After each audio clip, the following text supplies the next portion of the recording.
Daniel, welcome to PreBanter. How are you doing? Quarantine. Okay, is that a adjective? I guess we can use it as an adjective now. Okay, during this PreBanter, I wanted to say I just really love doing this podcast, and I wanted to thank you and thank the audience, because, like, I seriously really do enjoy this, so thank you. Yeah, this is fun. Yeah. It's a fun way, because we still get to, interact, have fun, just talk about stuff we already like, Yeah. because it's whatever we want. Oh my gosh. Talk about movies. But no, it's also Yeah. cool to see that we've been getting a following and people have been listening, and that they're also interested in the stuff that we're interested about. Yes. So that's always going to be cool. Without further ado, ready for the intro? Hit me with it. You may want us to talk about this or that, but we don't care. We're gonna talk about whatever we want. Bleh. I remembered it this time. I forgot it last time. Remember? Did you have that edit in for last time? No, I just forgot, and I paused for 10 seconds, but luckily you were vamping. You were just talking about something random, so it covered it up.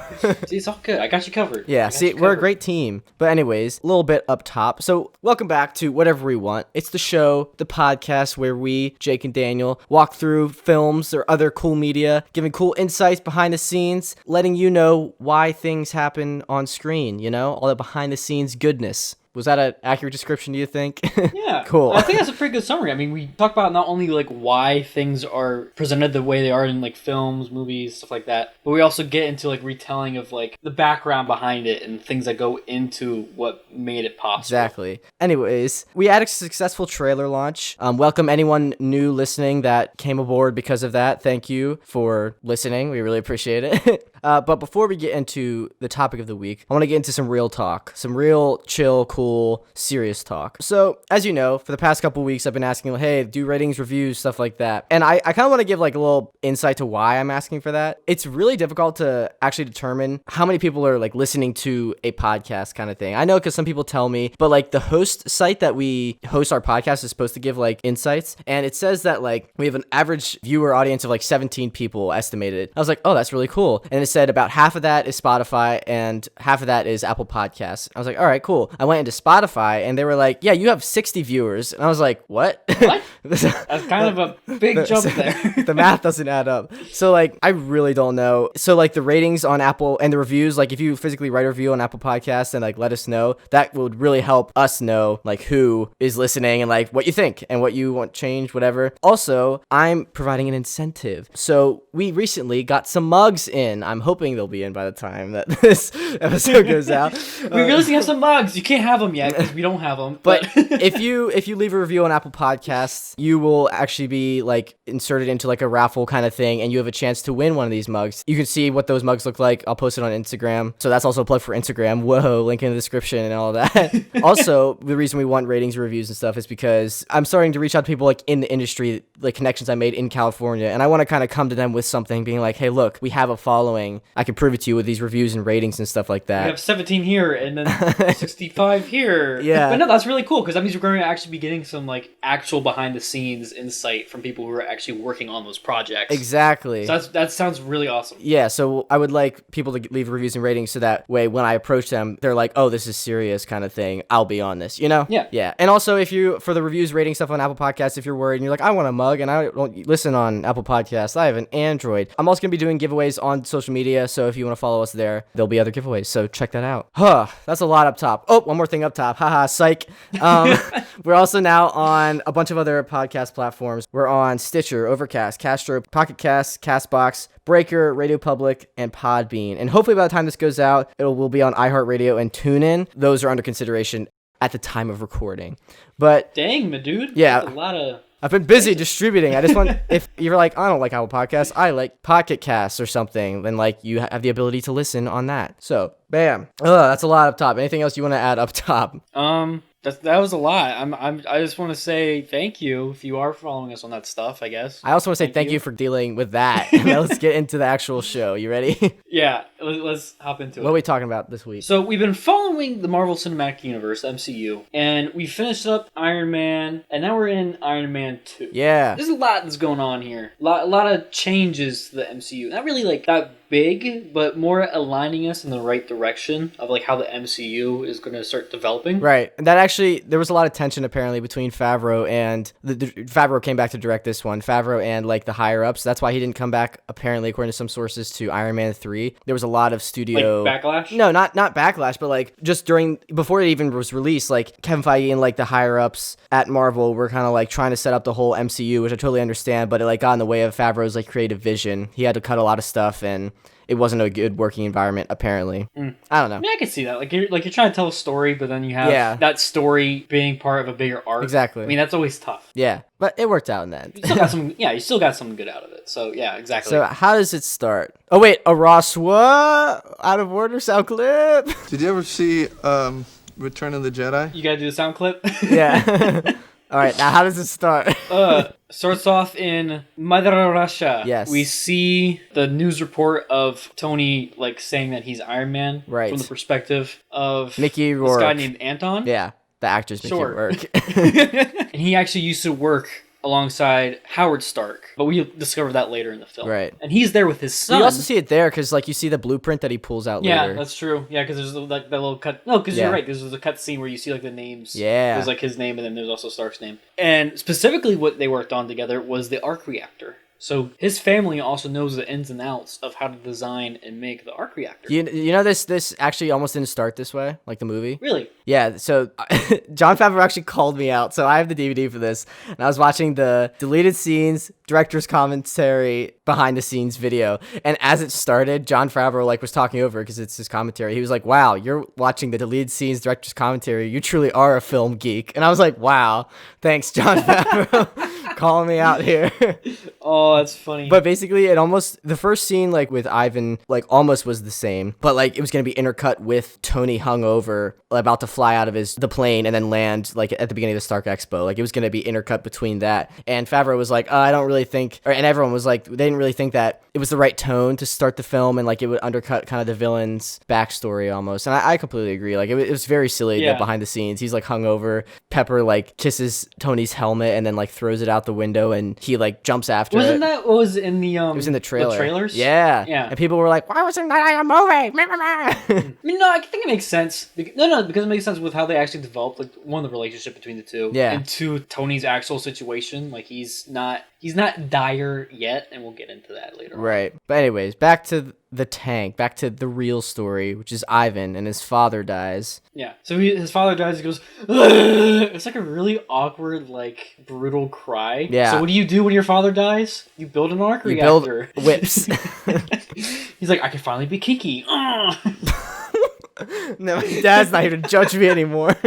So he makes the Whiplash costume. Yeah. Not really costume, it's more like the armor. It's like a Comic-Con thing. Yeah. And he's pretty much getting ready to go and avenge his father. I think that's like an overarching goal here. Right. Ivan's where he's... He also is a bird. That's very important. Yeah, he has his bird. Apparently, Mickey Rourke, the like actor, he paid for the bird and his metal teeth out of his pocket. Like, he wanted that for the character. Really? Apparently. I don't know how true that is. That's just IMDb facts. Were the metal teeth, like, permanent? No, I don't think so. I was gonna say, like that's commitment, man. That's a lot.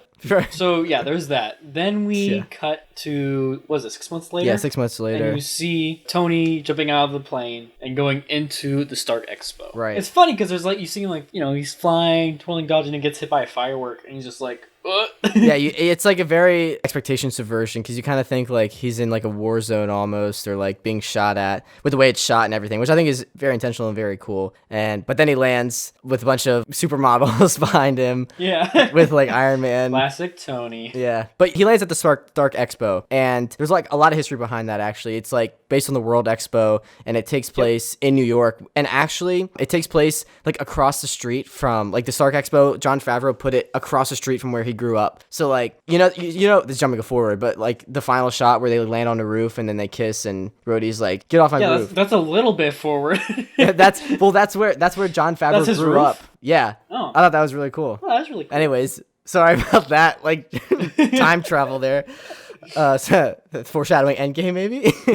Where were we? The girls, the supermodels with the Iron Man light up gloves.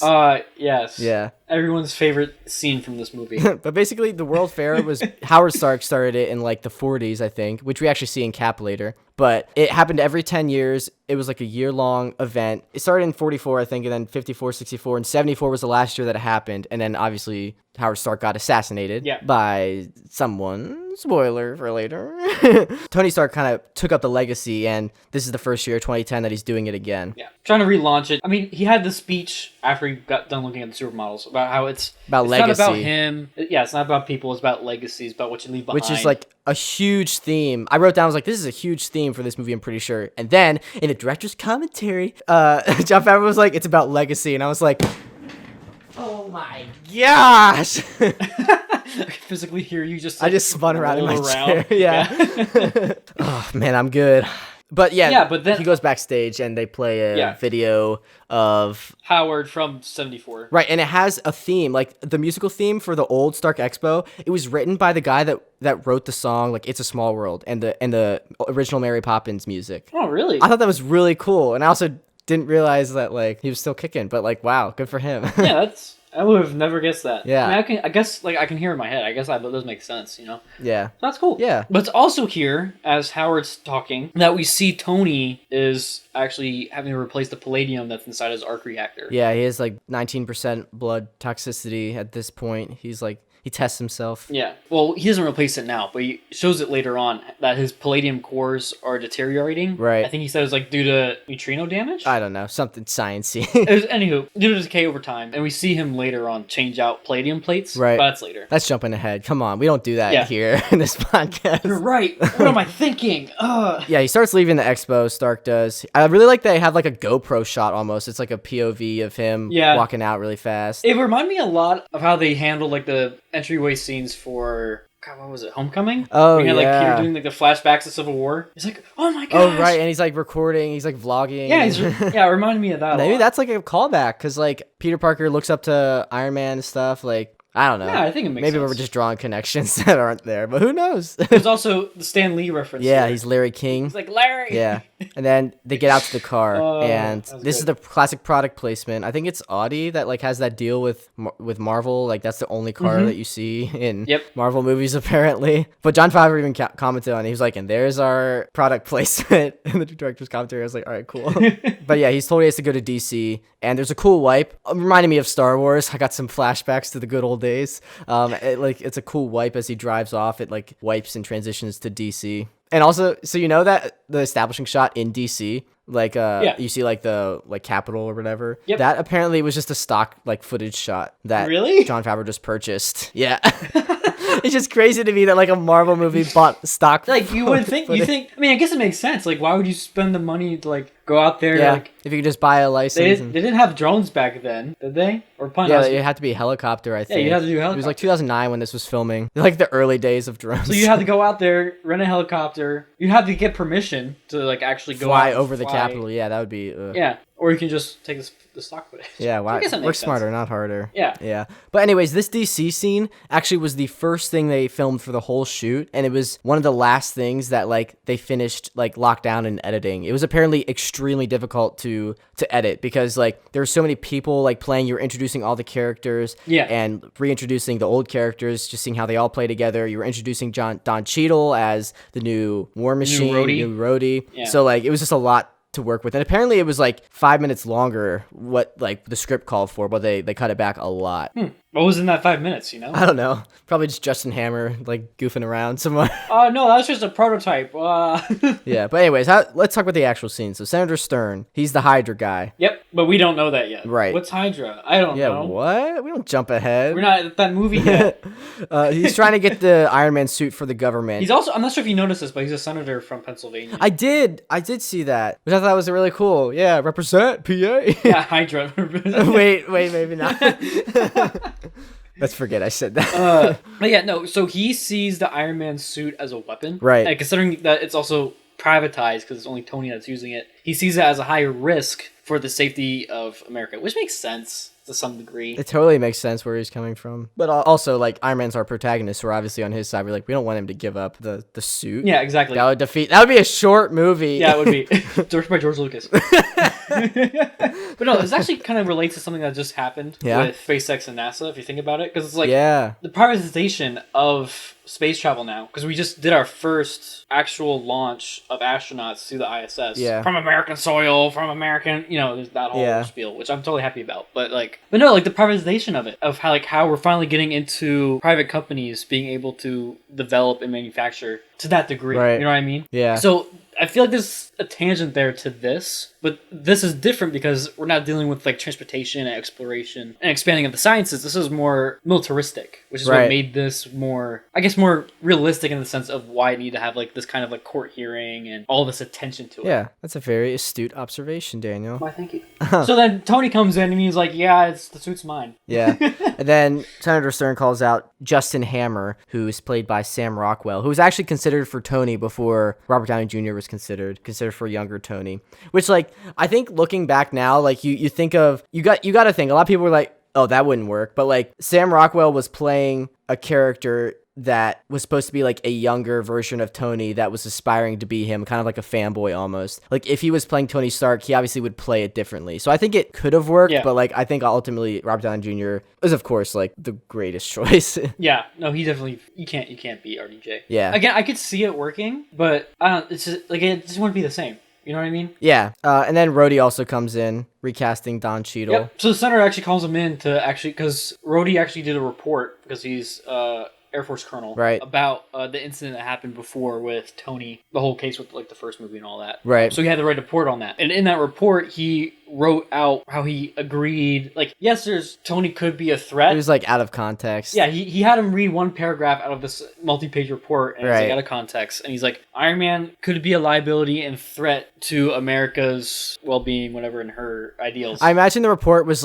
this is what I would never, ever want anyone to think I think of Iron Man. Quote, Iron Man is a threat to the American public, end quote. I really hope no one ever makes me read that out of context. Thank you. 6 months later, Senator, we need Iron Man. Okay, let me call up Rhodes. Hey, Rhodes, I read your paper. And he's like, oh, God dang it.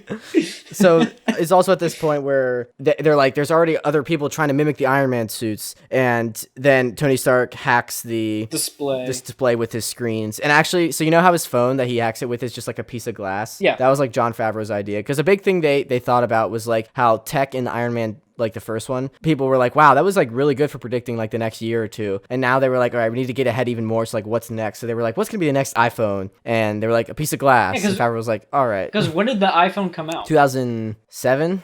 8? It was right around the time that Iron Man came out. So they actually predicted it a lot, probably. Maybe they had some insider baseball with Steve Jobs. Can we know your next model phone? That way we can make it better just for this one shot. Exactly. But yeah, so he hacks the screens. But no, I thought that was really cool. Yeah. They start off with just showing satellite footage.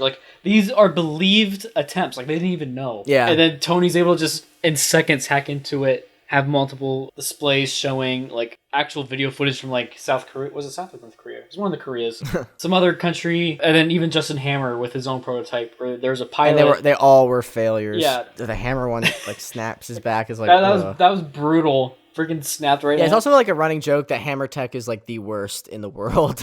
Yeah, it's not reliable at all. Does not do anything. Right. What it's designed to do. But at the end of that court scene, so he stands up, does the piece, and everyone stands and cheers. So for most of the court scene, you know how it's filled with a ton of people, ton of extras. Yeah. The back 7 rows are just mannequins. Apparently.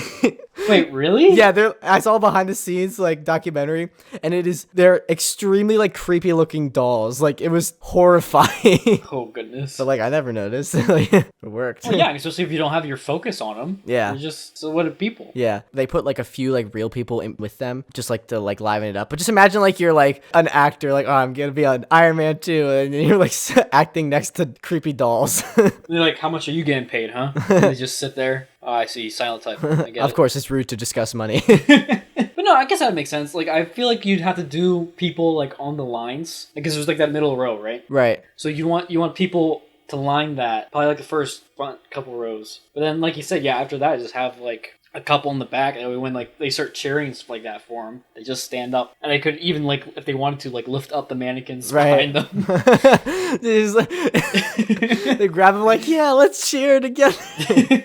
Just limp body. Anyways, the senator finishes with an F-bomb, which was actually improvised, and they figured because technically they were like, this could be broadcasted on TV, so they broadcasted that shot on TV and then bleeped it to get away with it. I thought that was kind of cool. Yeah. Creative workarounds. That's another big thing. Jon Favreau is very flexible while on set. He's he comes from an acting background. Like, he obviously was in Friends and stuff, but like he's an actor's director, which in the industry there's like different types of directors. It really depends on your background. So like there's a lot of VFX directors that like come from working through visual effects, so they know like the coverage you need to make a visual effect look good. Then there's like actors, directors who work very specifically with the actors, maybe don't know as much about the VFX. But Jon Favreau, because he did Iron Man, he like knew more about the visual effects this time around, he said. So he was kind of mainly an actor's director and knew how to deal with improv and like make sure they're getting what they need, and then also knew what to do for VFX. Yeah, that's one thing I always liked about him, because he always of course he grew up with background in acting, but he always remained curious. Oh yeah, and like reached out to like knowing other parts. Yeah, and that holistically that's helped him grow to all the other things he's done. Yeah, like that. Like I love watching that document series for The Mandalorian. Talk about. Yeah, exactly. Dude, I love that. The day that came out, I binged the whole thing. Yeah.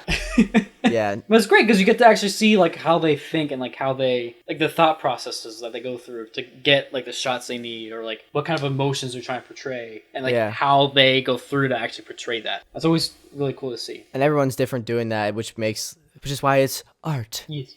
All right, back to the tank.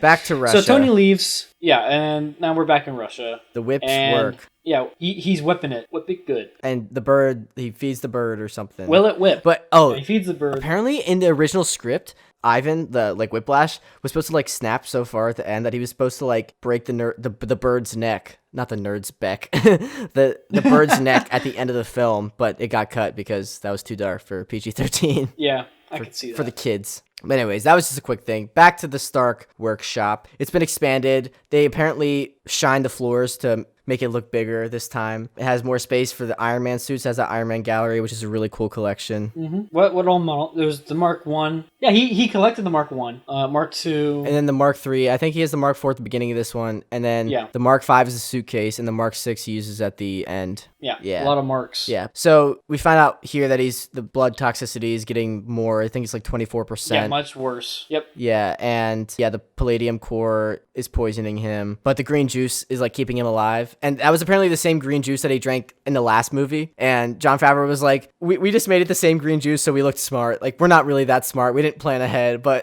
people think we did. That's good. I mean, I guess it makes sense, like if it worked before, it'll work now. Yeah. And both the story-wise and also just physically for him, if it was reality. Yeah. But Pepper comes down. She's upset. Yeah, she's talking about like how things are like going crazy with the company. And he donated the modern art collection to the Boy Scouts of America. She's like, I kind of feel like I had to say, because I curated that for like 10 years, which honestly, if I curated something for 10 years, and like my boss just like donated it away, I'd be kind of peeved. Yeah, that would stink. But Stark ends up making Pepper CEO, which is a really nice moment, actually. And like, I forgot the part where he took down the bar of Newman. Oh yeah, he did take down a piece of art and hung up an Iron Man like Obama picture. No, that's art. Yeah, but then he makes Pepper CEO. Yeah, because he's too busy being Iron Man. He's trying to focus on Iron Man stuff. Yeah, but he's also like he's seeing that he's getting worse, so he's trying to find his successor. I can't speak. You know what I mean. The next person in line. Again, following the theme of legacy. Right. Ooh, tying it back. He's thinking about, okay, I might be dying soon. Yeah. I got to think about next steps. What's going to be going on, not just with Iron Man, but like what's going on with Stark Industries. Yeah. Oh, also, as they're arguing, didn't mean to interrupt, but you see a hologram of the suitcase suit. There's a little foreshadowing there. Ooh. Oh, really? I didn't notice that. What were you saying? No, that's a good tidbit. I didn't know that. Yeah. So then they get a bottle of champagne, and then she's like, I don't know what to say. And he's like, listen, baby, you're my forever girl. Until Natasha comes in later, but we'll get there. Nah, I'm just kidding. He doesn't say that. But they just congratulate. They say, okay, we got to deal with the paperwork and all that. And then we're back to Russia quick because Ivan Yep. is going to the Grand Prix. He's waiting for a delivery. He's going to Yeah. He gets tickets. Oh, also the guy that like handed to him apparently has a tattoo of the 10 rings on him. So that's foreshadowing for later with the Mandarin. That's pretty nifty. I hope that they kind of get in line with like Chang-Chi. I don't know what's up with my words right now. And like Mandarin makes a MySpace. I don't know why I just said MySpace. My God, Jake, that's ancient. But no, I have good hope for Chang-Chi and getting that like the actual 10 rings. Shang-Chi. Did I say that? Chang-Chi. Oh my God. I can't. I'm just gonna. So Ivan gets tickets. He was not awake yet. It's 2:40 in the afternoon. No, dude, I've been awake since like 10. Oh wow, that's a new record. I know it's not that early, man. Okay, it's good for me. But also that Russian like street that was filmed at Manhattan Beach, like on one of the streets, which I was there on Manhattan Beach when I was in Cali. So I've been to Russia as well. Probably transitive property. I've been to Russia. Then you see when up like the desert where they filmed. No, you heard about that, but you didn't actually go out there. I went to the desert. I went to Joshua Tree. So you've been to Afghanistan. Yeah, I know. If people know Joshua Tree, like it's known for like people do drugs. I did not do drugs. Okay, don't do drugs, kids. That's right. I'm changing the platform. The podcast is now going to promote anti-drug use. We need to relaunch Dare. Whatever happened to Dare? Oh my gosh, we are not relaunching Dare. Man, that's an oldie. Back to the tank. So. Well, no. One quick question. Did you? No. Did you go to the Redwoods when you were in California? No, that was like 7 hours north. Man, you missed out then. You could have been to Endor. I know. Next time. It's a sight to see. Yeah, next time. Brody, next time, baby. Next time. Wait, I don't want to get recasted. Next episode, it's like someone new hosting the podcast. It's like Evan. Oh no. I think Evan would do a good job. You do okay. All right, back to the tank now. So Tony's boxing. This is where we're at. Yeah. Happy and Tony are boxing. Also, did you know Happy's full name is like Harold Hogan or something like that? I did not. And Pepper's full name is not Pepper. It's like Victoria. Yeah. Yeah. Because we learned that later on, like the plane flight. Right. Anyway, sorry, we're getting too much into names. So the notary walks in, which is the beautiful Black Widow, Scarlett Johansson, Natasha Romanoff. She has like 12 names. At first, I thought you were gonna like do that subtly with like her undercover name and be like, "It's the beautiful undercover secretary." I was trying to think like what name should I say, but she has so freaking many that I couldn't think of one. I was like, the Scarlet Widow. No, I would have been like Natalie Rushman because that's her undercover name. Yeah, true. But yeah. So it's Black Widow. She's undercover. She's a spy for S.H.I.E.L.D. Yeah. Undercover, yeah. Tony doesn't know this. Yeah.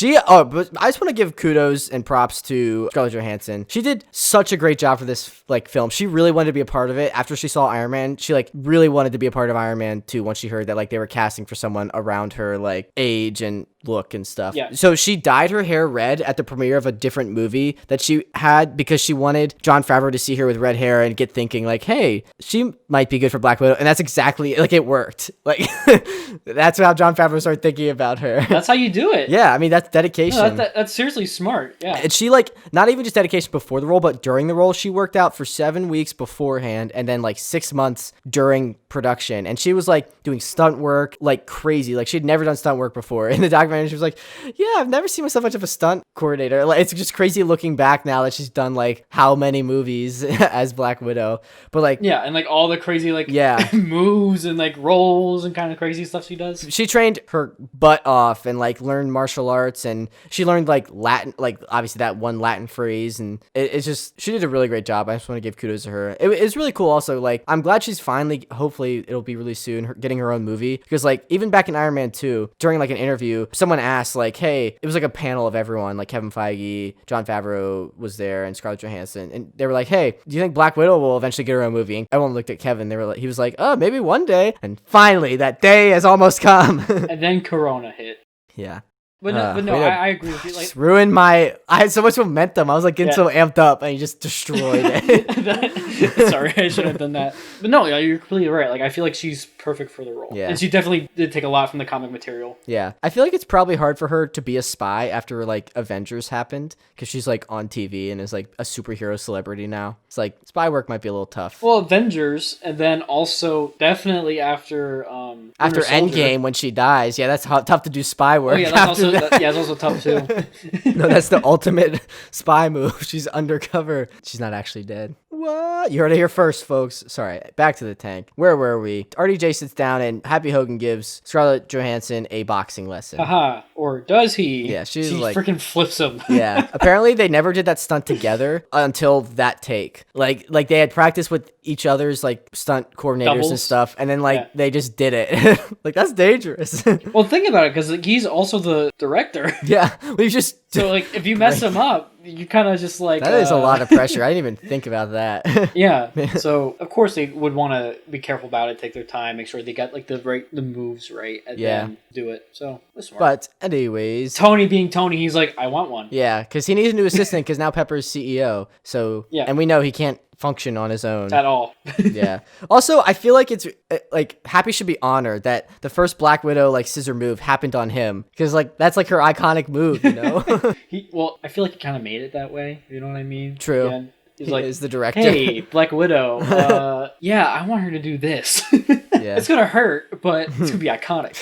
It kind of was. Yeah. Especially with like the scene you get later at the end where like, I mean, we'll get into that. Yeah. So now we go to Monaco, and we eventually a little bit of time has passed. Natalie Rushman, whatever, is Tony's assistant. It actually really like how they filmed this scene. They filmed some like pickup shots, the second unit in Monaco, but like I don't think the principal actors were ever in Monaco. They were like just filmed in LA, and then just like there was a lot of compositing and green screen, visual effects, magic, hoo ha. What was the budget on this film? Do you know? It was $200 million, which was $60 million more than Iron Man 1. But still, relative to today, that's like not that much at all. Yeah, it's still decent for a superhero movie back then. It's still a lot. But we get Elon Musk's cameo here. He's Yeah, I love that. at a table next to Stark. Those Merlin engines are looking great. Oh, I have an idea for some electric Yeah. prototype. Oh, we'll get on that. It's really quick. You know why he had a cameo? Why? Well, part of it was because the modern day adaptation of Tony Stark was like based on Elon Musk, part of it, and also so you know the Hammer. We will later get into like Hammer Industries or whatever, like the facility. Yeah. That was filmed. They asked if they could film at SpaceX, so that's in Elon Musk's facility. Wait, really? Yeah. That makes so much sense now. So in exchange, he just asked for a cameo.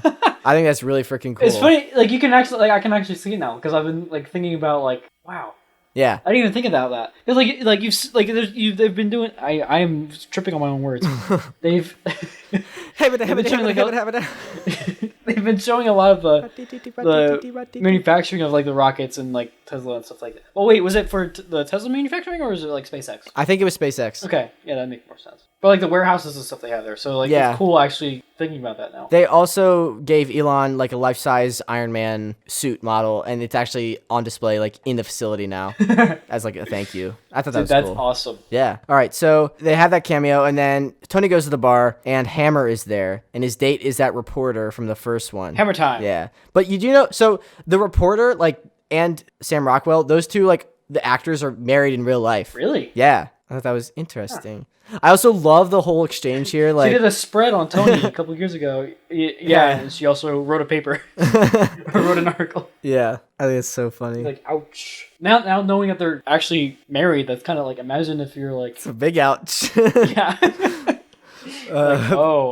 Tony goes into the bathroom and tests his blood. He's got 53% blood toxicity. And I think, so at this part of the movie, I was thinking, like, I've been talking to some people and about Iron Man 2 and stuff, and it's obviously not the best and or most well-received Marvel movie because everyone was like, it just reset Tony's arc. But I think it reset Tony's arc a little bit, but like, it was kind of justified because, like, if you're dying, like, wouldn't you want to enjoy life and wouldn't you maybe revert to, like, your kind of, like, selfish ways? Like, if you're dying, like, just go out with a bang. And I think that's what Tony kind of did, you know? Yeah. And like once he fixed himself, he wasn't that selfish anymore. And like I don't know. He spent now 6 months time as Iron Man, right? Yeah. And he's learning, not only is it's literally being Iron Man that's accelerating what's killing him, Right. you know? So there's that duality there of like, okay, should I stay committed to that ideal or have I done enough? Can I take some time for myself? That's how I kind of perceived it. Yeah. Which I know is kind of justifying selfishness in some degree. But Yeah. if you're dying, you're also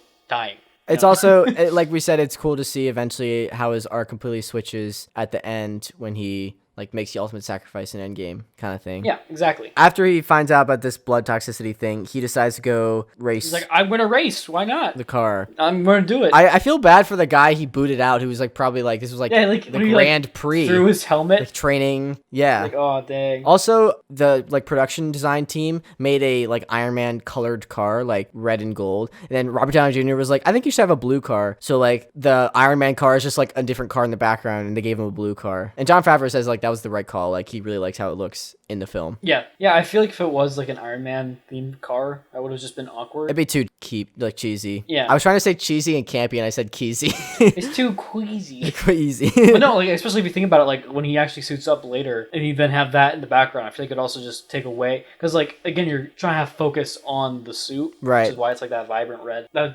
obviously take away from that because then you have like another hot spot with that same value. Yeah. So that was definitely a good call. Basically, the race starts, and then after a while, Ivan just walks onto the track, which is really dangerous. Yeah, cars are literally like just racing past them. He's like, oh, I'm just walking here. Yeah. Or I guess he's more Russian, so he's probably more like, I'm walking here. Yeah. And then he melts off his shirt. He's like, That was a cool Yeah. shot. I liked that when yeah, it was. that happened. But yeah, then he whips, like he gets his whips out and he whips some cars. And then he nay-nays. Speaking of whips, Mr. Wagner, I thank you again for listening. We got another physics thing. So this is a little tangent, I'm sorry. But I remember back in physics class, we were learning about like whips and how like that flick at the end like causes so much change in like acceleration, velocity, like everything, and what those like derivatives meant. And using that as an example to talk about derivatives of like all these physics terms and going down. Acceleration is change in velocity. And then like after that, it's jerk, and then snap. And then I was like, as a joke, I was like, is next crackle pop? And he was like, yeah. And I was like, what? Oh, that's right. I remember that day. because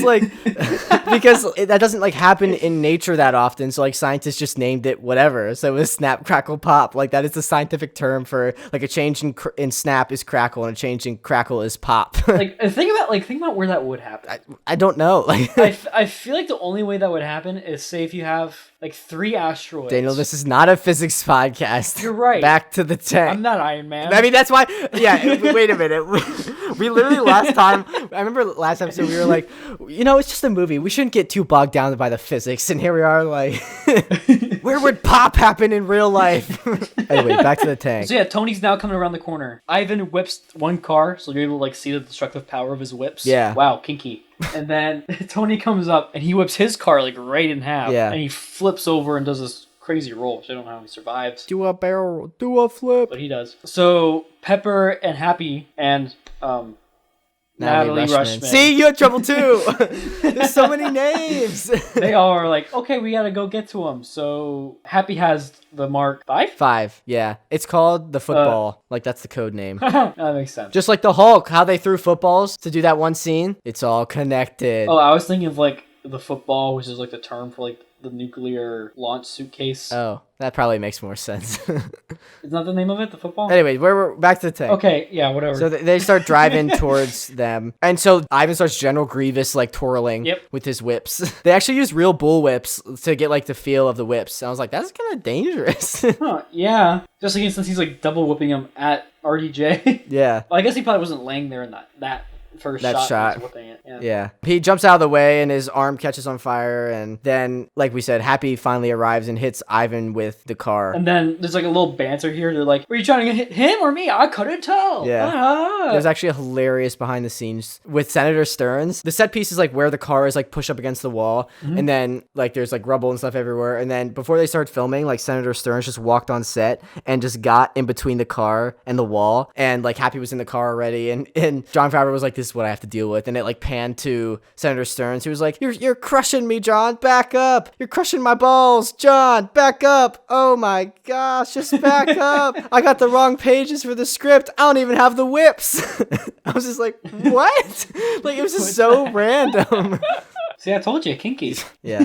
That's pretty funny. I didn't know that. I didn't know I needed to know that, but now I do. Yeah, I didn't know. I need to know that, but now I will never forget it. So they crash into Ivan. like multiple times. Yeah, Pepper's trying to get Tony the suitcase, and then Happy just keeps on going back and forth, back and forth. Yeah. And then Ivan starts like destroying the car, and then Pepper just throws out the suitcase, and Tony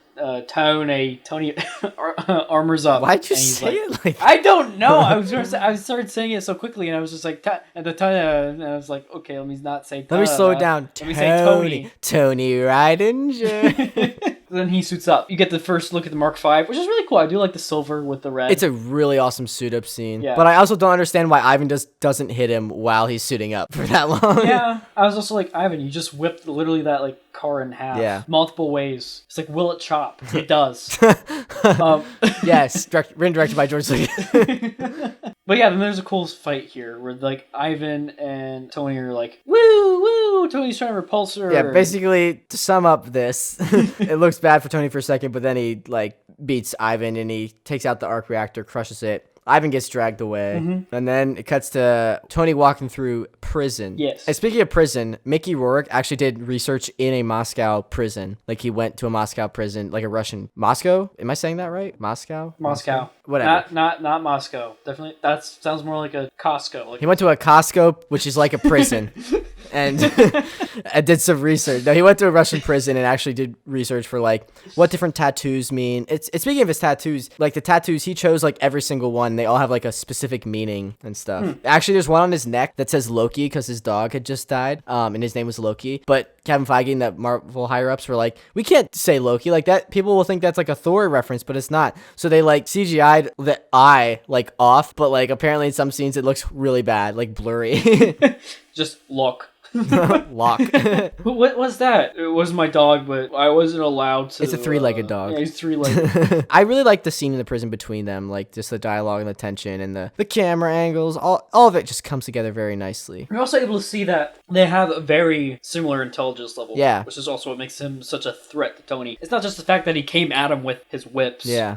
He's coming at him personally, which is kind of also said in his speech. Yeah, and he knows that he's dying. If you make God bleed, I love that quote. There's blood in the water, and the sharks will come. Yeah, I like the thing. If you can make God believe, people will cease to believe in him. Because like I feel like that comes. I saw a post about Infinity War, like when Tony Stark like hits Thanos, and he makes him bleed. Yeah, and like all that for a drop of blood, and I was like.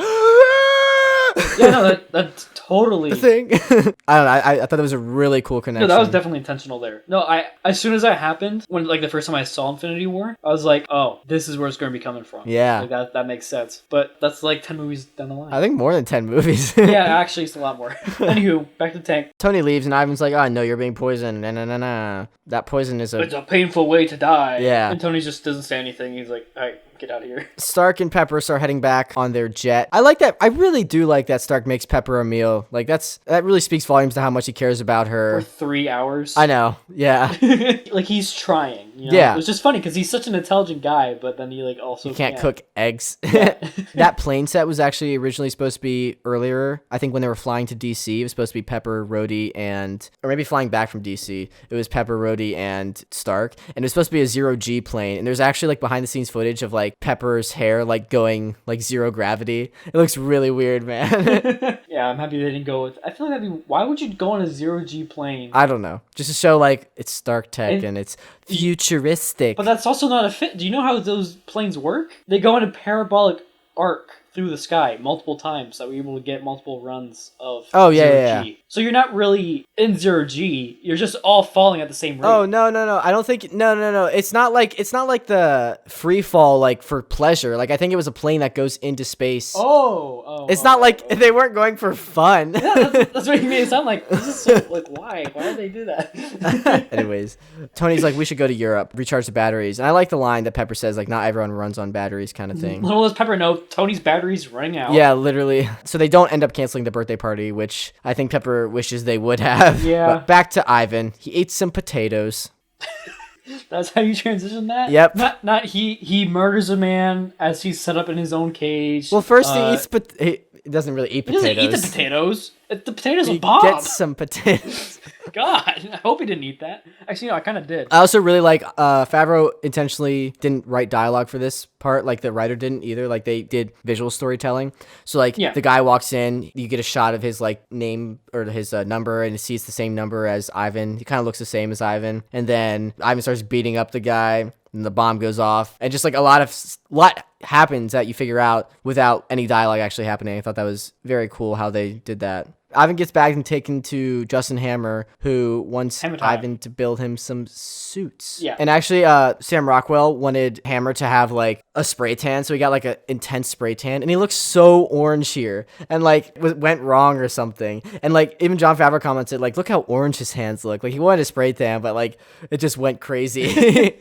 I feel like the behind the scenes is just John trashing on everybody throughout the film. Including the audience. You really are a film geek. Yeah. It's like, John, you okay? You alright? Listen, Iron Man 2 was a lot. Also, there was a continuity error that I caught. There's a magic toothpick. So in one shot, Ivan has a toothpick in his hand. In the next shot, it's just miraculously in his mouth. That also happened with Tony early on in the expo when he like lands. Oh, really? Not sure if you noticed. With a toothpick? Yeah, so no, not with a toothpick. But no, like there's that one shot where he's like with all the girls, right? And he's clapping. Oh, and then he's not. And then it just does the cut to like his arms up, right? But it's a very small detail. I was like, oh, I wonder if Jake will notice that. But I guess you didn't. My bad. I noticed a toothpick. I noticed the needle in the haystack. I think that's a small detail too.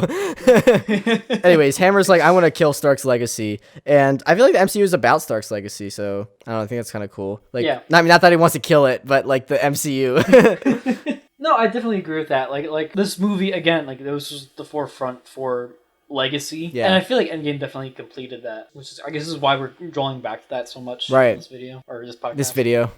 Listen. My dad was like, we should do video for, like, the podcast. So, I don't know. What do people think about that? It might be an option down the road. Not for a little bit, because it's a lot of work, and I want to focus on other things and growing, making this good before we dive into that. Don't want to overpromise, you know. How did you put it in the trailer? Two devilishly handsome gentlemen. Yeah. Yeah, you want to look at that while you listen? Yeah. Well, maybe. Let us know. Anyways, Ivan wants his bird, he says. I want my bird. That's the end of that scene, pretty much. Yeah. Oh, apparently Ivan, Mickey Rourke, wanted to say a lot of lines in Russian, and he had like one big line in Russian here, but it got like cut in half, so he was kind of mad about that. But oh well. RDJ is doing research on like his enemies, like his foes. He's researching Ivan, which I think it's really cool that like he does his research on his enemy. His ego doesn't really get ahead of him. Like he knows he's not the invincible Iron Man, haha, because like that's the title. Well, it's that, but also the fact that he was able to see that Ivan had the arc reactor. Right. So you're seeing how that happened. Yeah, that's Stark tech. So yeah, and considering what happened with their conversation, where he's like, "You come from a family of thieves" and stuff like that. Yeah. I mean, it makes sense for him to try to figure out, okay, where did this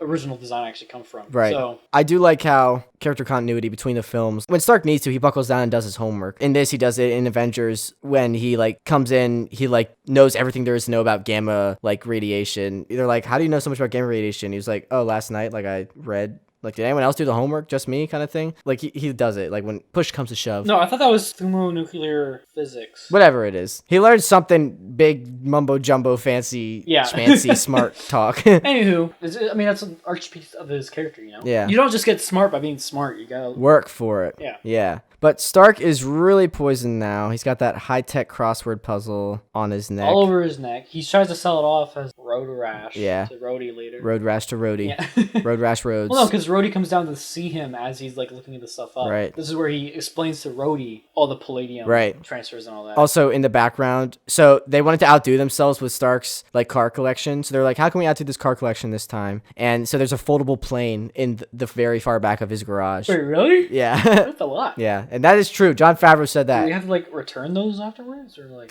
I don't know. But yeah, so this is the point where you said he replaces the palladium kind of thing. And you know when he like turns around and like it doesn't come on for a second, he like hits it and then it comes on. Mm-hmm. That was because the prop guy like messed up the timing for the button for the light to come on, and so like he hits it and then like the guy pressed it and it came on. So like they just kept it in. Yeah, I guess it kind of works. I mean, like if it's like a socket where you have to like push it in, maybe I'll be like, let me tap it, you know? Yeah. So happy little accident. Yeah, Bob Ross. All of film is Bob Ross. We're back to Queens, where we are at Elon's SpaceX facility, which is acting as Hammer's facility, and Ivan is getting a tour. He says Hammer's software. His software is terrible. It's like Daffy Duck. Also, so the extras in the background of this scene. Were they mannequins too? No. They so they filmed obviously at SpaceX, but they filmed at night so that they could be out of the way for like when people were working. But there were still people working at night. There were some people just working through the night. So the background actors are literally actually just like SpaceX employees. It like works. It like gives more volume to the space kind of stuff, and they actually look like they're doing stuff because they are doing stuff. Were they in the credits? I don't know. Like SpaceX employee. I have no idea. Obviously they'd sign probably NDAs and stuff like that, and give permission for their likeness to be used, but I have no idea. Ivan, well, like you said, he's able to hack into Hammer Industries like instantly. Yeah. Who's just like a random terminal. Yeah. And then get to all the suits and try to see, okay, how do I access all these different prototypes that Hammer already has. Right. He's like, yeah, I can work on these, I can do it. And he's like, this is our guy. Our guy. He's not your guy, Hammer. Yeah. Okay. At least Hammer has clear goals. He wants to be in the Pentagon for the next 25 years and make Iron Man look like an antique. Which, that's honorable if it was like done a respectable way, but it's Justin Hammer. Yeah. Back to Tony. His party's about to start, and he is 89% blood toxicity poisonness. Yep. He's like, I'm gonna die soon. And then Natalie Rushman comes in. Black Widow, Scarlett Johansson comes in. They have like some real like sexual tension at this point. Yes. Apparently there was more, but they cut it because it was like too risque and undermined Pepper and Tony's relationship. Yeah. Well, no, that's one thing I actually like here is like where she like handed him a martini and she's like, is that dirty enough for you? Yeah. Old Tony would have like totally been like, you would have like responded to that, but he totally just was like, watch, like the gold face or whatever. Mm-hmm. I feel like it's showing again like Tony's arc with like how he feels and is thinking about Pepper as well. So I think that was also a good call to remove that. Yeah, he's also probably just like, what's the point? I'm gonna die. Well, no, because that's the thing. If you're like, what's the point? I'm gonna die. That could also be an argument for going for it. You know what I mean? But also, he has like this, like you said, this road rash, like intense crossword puzzle under his clothes. Maybe he doesn't want to get undressed and. True. I don't know. I think there's arguments for a lot of things. He's probably not thinking straight because he is being poisoned. Yeah, being radioactively neutrinoed to death. Yeah, but pretty much she's like, what would you do if this is like your last birthday? And she's like, whatever I want, whatever we want. That's the thing. It's like, she's saying that, but like, you actually know her. I mean, we're about to actually see her background with her own solo movie. Yeah. Do you think she's ever actually celebrated a birthday? Who? Natasha Romanoff. I don't know. Maybe. So it's just funny to see like how she's able to think of like that perspective, like not just like I'm saying like for her being like undercover, like that this lines like that where you're thinking, okay, I'm not just my job, I'm also this person who has, I don't know, it's just I appreciated like the way that she like was selling her secret. Yeah, secret. It was done well. So Stark acts like a big jerk during his party, and it's like crazy. He has the Iron Man suit on, and this is apparently actually a homage to a dark comic where Tony actually like loses himself to alcoholism, and then like Rhodey takes up the mantle. They didn't want to go like that far with it, but like it was like kind of a nod to it. I mean, that's one of the big things in the comics is like an ongoing thing with Tony was his alcoholism. Right. So seeing that come back out here with this version of Tony, I mean, it made perfect sense. Yeah. Especially with like the reasoning behind it. And then you do get that spark of War Machine again. Not that next time, baby. Yeah. But like him actually donning it because Tony's being an asshat. Yeah. I shouldn't have said that. It's fine. Also, it's at this point that RDJ is like, people always ask me, how do I go to the bathroom in the suit? And we learned from the flying across the world, just like that. And like, that's how he just does it. Rhodey suits up because he's furious. Yeah, because I'm not sure if we talked about it, but Rhodey's been like sticking his neck out for Tony because the military's been talking about like just taking the literally suits. like rolling up to his house. Yeah, stealing the suits. Yeah, and Rhodey suits up because he was sticking his neck out, and now Tony's acting like a drunk fool, not using the suit properly in his opinion, so he tells everyone to get out. Party's over. I feel like it makes sense that Rhodey and Stark are kind of evenly matched because Stark has been using the suit for a while and Rhodey hasn't really been, but Stark is also drunk and Rhodey has military formal training, like combat training, and Stark doesn't. So I feel like it kind of evens out. Yeah, I feel like they talked about that before. Yeah. Where Rhodey was able to learn how to fly it relatively more quickly because he has more experience actually flying and like using drones and stuff like that. Even though it's not been like a suit like that, he's able to acclimate to it better because Right. he's more experienced using those kinds of things. I really like the line where it's like the DJ like, give me a fat beat to beat my buddy's ass. Yeah. Actually, so this is actually kind of sad, but the DJ, like the guy's name is DJ AM, he died like very shortly after filming Iron Man 2. Oh, really? And like, yeah, the whole movie's actually dedicated to him in like the end of the credits. Aw. Yeah, Jon Favreau and like the cast all spoke very highly of him, so I thought that was very, very nice.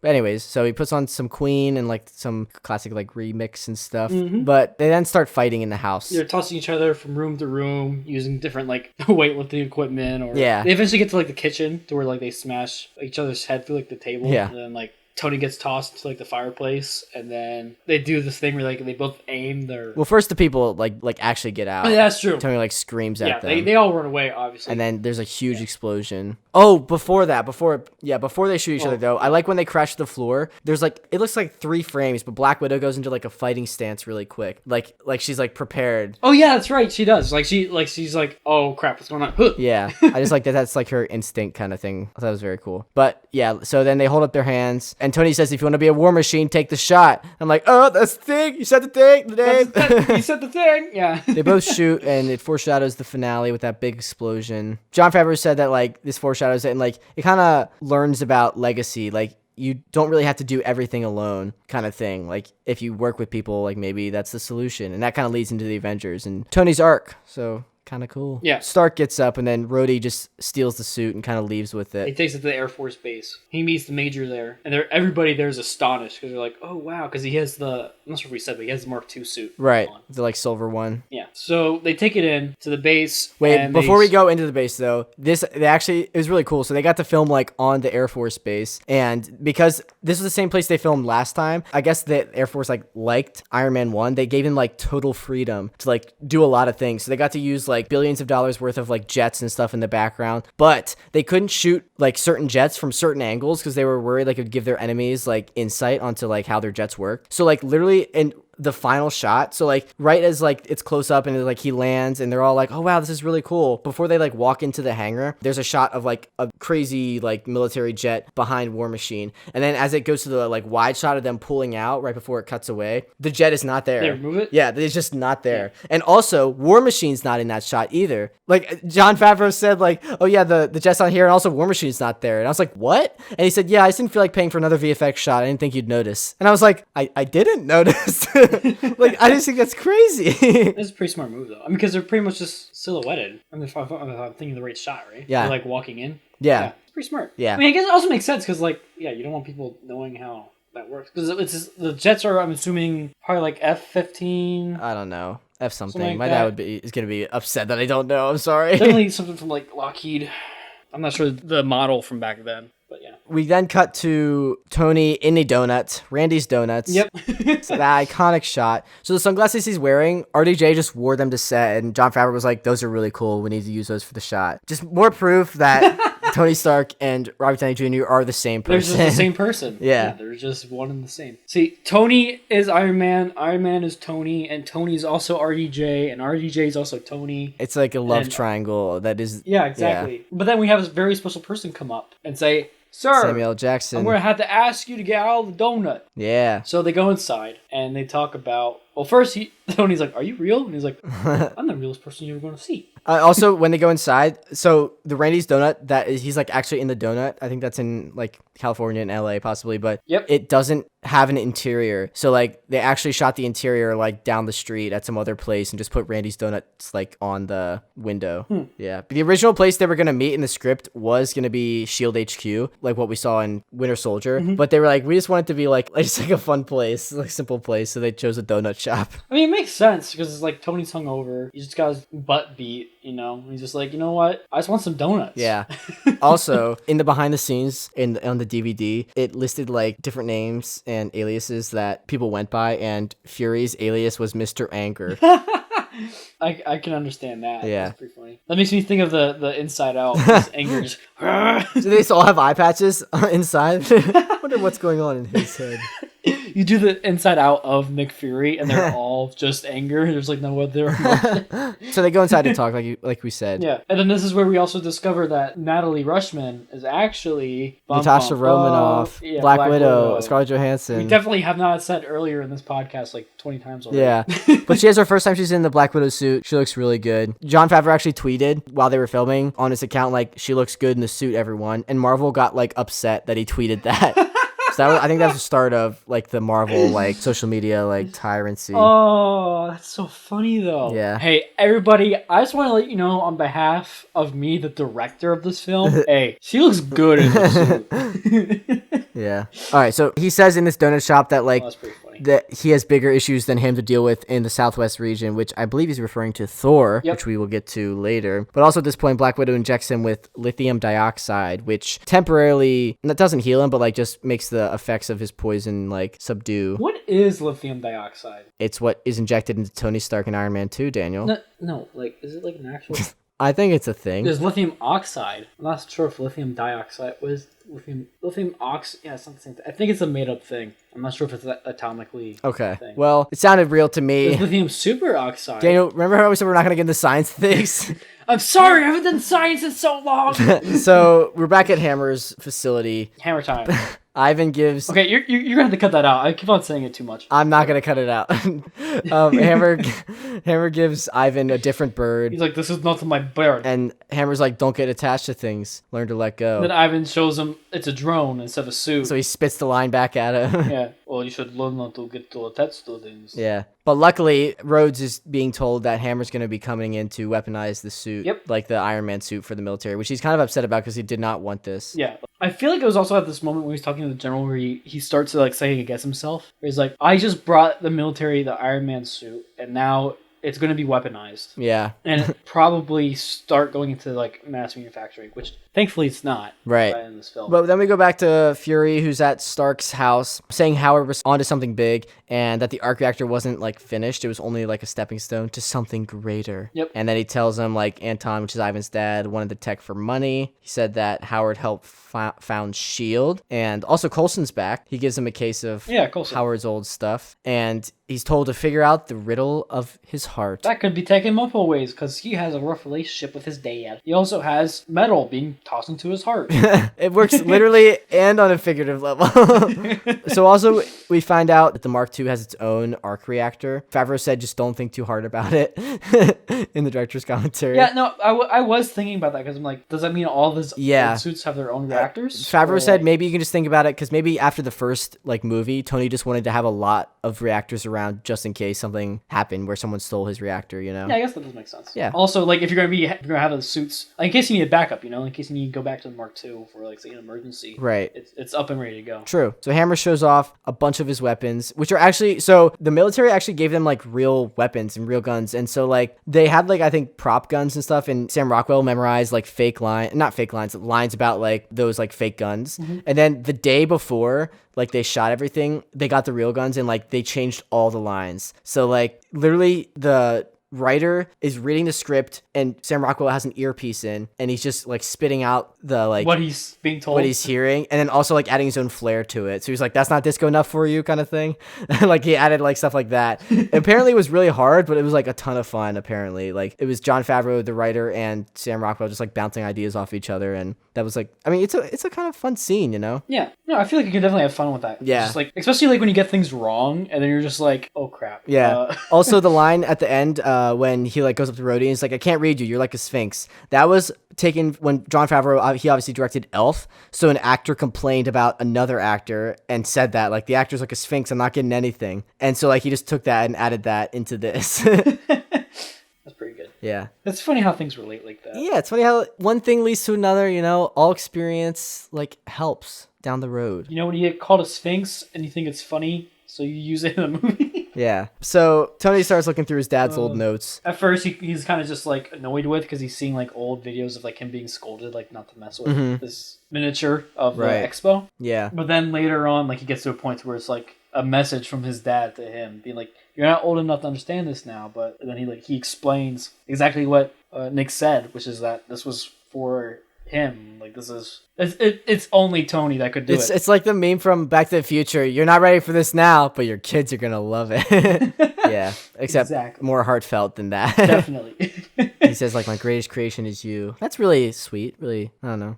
But also then Tony leaves to go to the office, and I don't know how, because he was under house arrest, but I guess because Coulson was like checking out stuff. Yeah, Coulson left. Yeah. Coulson left to go do stuff. He picks up strawberries, which is like a nice gesture because he wants to like make amends to Pepper, which I think is like, a gesture is really nice. Like, because like Tony Stark apologizing like before this, it's like unheard of. Yeah, because he's like super narcissistic, you know? It's like Yeah. anti that personality. Also, Favreau wanted to make it clear that like he was going to the office for Pepper, and then he happened to find the model there. Like he wasn't going for the model. For Tony's character, he wanted him to like redeem himself by going to apologize to Pepper, and then he also finds the model there.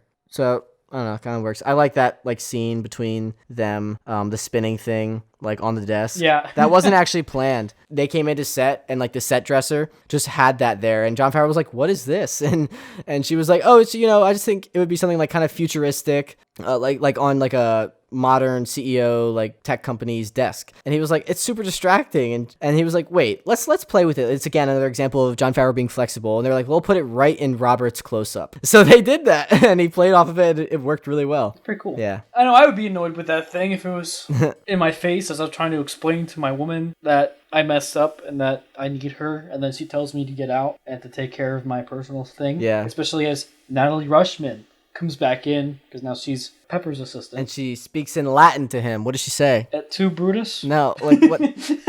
You can either get out here yourself or I can kick you out or something along But you know what it actually means? What? It means not everything is as it seems. Whoa! It works on so many levels, because superheroes and double identities, and she's a spy, and Avengers, and Also, Transformers. robots in disguise. That's what the spinning thing was actually. It was just a little Transformer. Oh my gosh. It was a mini Decepticon. Not everything is as seen. As Tony leaves, he picks up the board, which he finds out it's an atom, or like he gets the idea. Oh wait, did we also say that the strawberries are the one thing that Pepper's allergic to? Yeah, so... And then like when he threw them out, he just kind of like, he took one and just like... Yeah, just he, like spills threw 'em it on the everywhere. Yeah, but he grabs the but yeah, the board and like somehow gets it home in his like supercar. yeah, it was a tight fit, but he did it. Yeah, and then he has Jarvis scan the digital wireframe like instantly, which is like really cool. And the hologram effects are like really cool again. I wish we had that like for real. Yeah, we'll get Dude, there. like what I do with like game design and modeling and stuff like that. Oh my Stuff goodness. like that. Yeah, stuff. Yeah. I don't know why Howard would do this way, but I guess he knew that Tony would somehow see it. Maybe. The diagram of the atomic layout of a new element. It all worked out. But speaking of the hologram like that he makes of it, Jon Favreau said the visual effects teams that worked on it, one of them was called The Third Floor. And I actually reached out to some of them when I was in LA and talked to some of them. They were very nice and connected with me on LinkedIn. So shout out The Third Floor visual effects. Sorry, go ahead. No, like I was just saying, like how he was taking that diagram of the Stark Expo Right. and then literally using it to rediscovered Atom. Yeah. So, you know when he like makes the atom and like blows it up and then like collapses it into his hand? Yep. I was like wondering, I wonder how they did that, like the light. And he actually was holding like a light bulb, like a ball of light, like a practical ball of light, and they just painted it out and put the hologram in like on set. I was like, oh, that's cool. That's cool. Yeah. Because like it's very difficult to do light, like artificial light that works, because you have to wrap it around the shadows and creases of your face, and it interacts off of different textures differently. So like doing it practical is easier than not. So I thought that was cool. Yeah. So he designs new Atom. Yep. So he has to set up. He needs to make it now. Yeah. Because that's one thing his dad said, is that he was limited by his time, so he couldn't manufacture Right. it. But now Tony, because he's Tony, he knows how to manufacture it. Exactly. So what he does is he pretty much gets the electrical that's being pumped into his house, uses it to make, it's not a particle accelerator, it's a plasma. Plasma ring. He goes into hardware mode. Yeah, hardware mode. He like literally breaks down his walls for setting up like these different tubes for like the plasma to be able to be channeled through. Yeah. And then we get to see where Coulson finally comes back. Yeah. He's like, I saw you broke perimeter. I'm like, That was 3 yeah, years that was ago. like 3 years ago. I was thinking the same thing. I was like, what? And he's like, we're playing for the same team, you know. I went out to go get this thing, and it's fine. Yeah. And then Coulson picks up Cap's shield for like one of the boxes, and he's like, Yeah. what is this doing here? Which is like, remember how in the last one we were like, yeah, apparently Cap Shield was like in the background of Iron Man 1 in his workshop, you know? That was just like, ILM did that as kind of like a joke. And so many fans caught onto it that they were like, we have to make it something bigger in the second one. So they use it for this. He's like, that's perfect. Yeah. Perfectly level. Perfectly balanced as all things should be. Oh, I want to make a meme out of that. So Coulson, like, they make it level, and then Coulson's like, I've been reassigned to New Mexico because that's where Thor is. Oh my gosh. I also like that because we know Coulson is like a Cap fanboy. He's probably like very upset. He's like, what is this doing here? Like, what? This should be in a museum kind of thing. And then, oh no, we're just using it to level. Right. But after Coulson leaves, Tony starts booting up the laser, and he takes off his jacket and shows off his guns. He filmed Sherlock Holmes between Iron Man 1 and 2. So he actually got like more toned for Sherlock Holmes, but he gained back 20 pounds of muscle for Iron Man 2, which, like, you don't really think of not Tony Stark. See, I think they're the same person, Robert Downey Jr. as one that like changes like weight a lot, but like apparently he was doing a bit, so good for him. Yeah. It's just tough in comparison when you have like Hemsworth and Chris Evans with like their big buff boys. Masses. Yeah. Maybe that's what we should make BBB now. The BBB, big buff boys. Yeah. All right, shameless plug. Speaking of BBB, if you want to watch our gaming YouTube channel, Blue Butter Bagels, link in the description. Check that out. All right, back to the tank. So he's able to makes the element, cause the reaction. Yeah, make that new element. Jarvis is like, congratulations, sir. And you notice how it's a triangle now? Yeah. That was very intentional. They wanted to signify that like there was a change from the old like circle to the triangle. And you actually see in the Iron Man suits from that point forward, they have triangle, like mostly triangle chest pieces, I think. Mm-hmm. But they're also like, if you look when he puts it into like the arc reactor, that is still like a circle piece. So like it's like mixing the old with the new kind of stuff, representing change. You know, I really like that because I'm getting into the physics here again. But like, oh my gosh, they're talking about rotate. No, because they're talking about that before with like the power. Like, yeah, when he's talking to Ivan, like you can increase your rotations or increase your cycles to get more power. So you like there's still like this like the whole thing about the arc reactors that it's a continuous arc or a continuous cycle, and that's how you generate power. Yeah. So I thought that was cool. Yeah. So we cut back to Ivan. He's making some new whips because Tony gave him advice on how to make them better. They're new and improved. Hammer is very upset. He's playing golf with the senator. He's upset because Ivan's like, they're not going to be ready for the demonstration. They can only like salute. They can salute. And Hammer's understandably very upset. He comes back then and he takes the bird. No, the bird. The bird. and actually, when they stuffed the bird into the bag, that's not a real bird, in case anyone was worried. That was a doll. But Skywalker Sound actually did the sound of the bird like squawking and stuff. So they did a good job. Good job, Skywalker Sound. Squawk. I met someone when I was in LA that used to work at Skywalker. I think it was Sound. They said it was pretty cool, but not as exciting as you might think. But I was like, bro, you're at Skywalker Ranch. I don't know what you're talking about. Anyways, so he takes the bird. Hammer then like assigns the two bodyguards to like watch, 2 guards to watch. Ivan, yeah. One of the bodyguards was Jon Favreau's stunt double. Fun fact. Oh wait, really? Yeah. Oh. I don't know which one because they both are huge. Yeah. For the overall plot, like the Stark Expo, like we talked about how it's like this giant expo talking about like new technologies and stuff that's coming out and how it's about legacy. There's different shows and different events that go on like throughout the year. So Hammer Industries actually has their event coming up, and that's what Hammer's about to present. That's why he's making all these drones as well, because he wants to present these drones at the Stark Expo to like show up Tony. Exactly. Do it. Like So Hammer starts his presentation at the Stark Expo. They're all CGI. It doesn't look like it looks pretty good actually, the drones in my opinion. Yeah, no, they look real. Favreau says that it's very tough doing visual effects because I mean I'm sure you know, but like that whole uncanny valley-ness that also kind of applies like to just visual effects because like it doesn't look good up until the very end. Like if you get 99% of the way, it's gonna look bad. It's not until that last 1% is like as important as the last 99%. That's kind of what people say. And so like you really just gotta trust the process when you're doing this much CGI and visual effects that like it's all gonna come together. And in my opinion, it did. Oh, it definitely did. There were points where you like, were there any physical models of the drones? There was one. Like when he was like looking at them in the factory? Yeah, in the factory, it's just the one that he interacts with. The others are all visual effects, CGI. So I'm sure that definitely helps having the physical model. Definitely. They probably either They didn't have 3D printing at that time, so they probably had like the physical model made. They probably 3D scanned it or had models based off of the physical model, and then from there they will go and rig up and set that up properly. Yeah. And concept art, all that stuff helps. Yeah, and then probably set up like different iterations of like weathering and stuff like that to make them not look all the same and stuff like that. Yeah. Or just imperfections. Yeah. Then we also see War Machine Rhodes is leading the like presentation, which Pepper's a little shocked and upset about, which totally understandable. And then Ivan hacks the suit and the drones. Well, before he hacks them, Tony arrives because he gets a call from Whiplash. You're right. He's like, I'm He gets a alive. call. I forgot about that. Yeah, so he gets a call from Whiplash, and Whiplash is like, yeah, I'm alive. Tony, da-da-da, you're right about the cycle thing. Da-da-da-da-da. And then, like, Tony starts tracking his call, and they're kind of just, like, talking about, like, again, kind of like about legacy or whatever. Yeah. And then he cuts off before we can track him. Yeah. Like, he knows he's in, like, the tri-state area. The tri-state area! Yeah. Doofenshmirtz Evil Incorporated! He's in Doofenshmirtz's, like, headquarters. I have the Whippinator!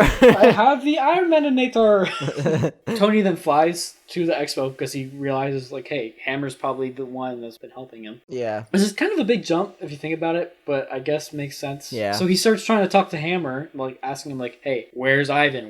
What's going on? And then He just plays dumb. that's when things start going sideways. He hacks the suits, and the suits are attacking Tony. And Jarvis... Well, first it was actually Rhodey. It was Rhodey's Right. gun. And it was like, where he's like, I'm not doing this. And then... Yeah, so they fly out to try to leave the expo and save the people. Pepper and Natasha go backstage and confront Hammer. Natasha just like brute forces Hammer. It's pretty awesome. She's just like, I'm not undercover anymore. Let me just slam this guy. Yeah. And then the drones on the ground start to go outside to start just causing chaos, and like just everything breaks loose. Happy takes Natasha to Hammer. They get in the car. Like to the actual Hammer Industries, not to the... Oh, wait, no, wait, Daniel, that's probably how they knew... I just realized that's probably how they knew it was Hammer, because they located the tri-state area, and that was probably the tri-state area that like probably only like Hammer's place was in, you know? True. All right. True. Oh, and then at this point, the Iron Man kid shows up. You mean Peter? Yeah, Peter Parker. It has been confirmed that it's Peter Parker, like in the Iron Man helmet, and then Iron Man comes down and saves him. Nice work, kid. Cool connection. I also just want to point out like the different designs for the drones and like how they set up like this final fight scene. I really like how they set up, because they had like the Air Force, I think it was like the Navy drones that they had following Tony in the air. Right. But they also had like the Army set up like mortar fire from the ground. And that makes so much sense. Like, why would you have them all just follow him when you can have them be like stationary and like stuff differently? Also, some of them maybe don't have the ability to fly. I don't know. Exactly. So it's just like showing off like the different skill sets that each one's designed for. Wait, actually, maybe they do, because I think they all fly to them at the end and fight. Well, that's true.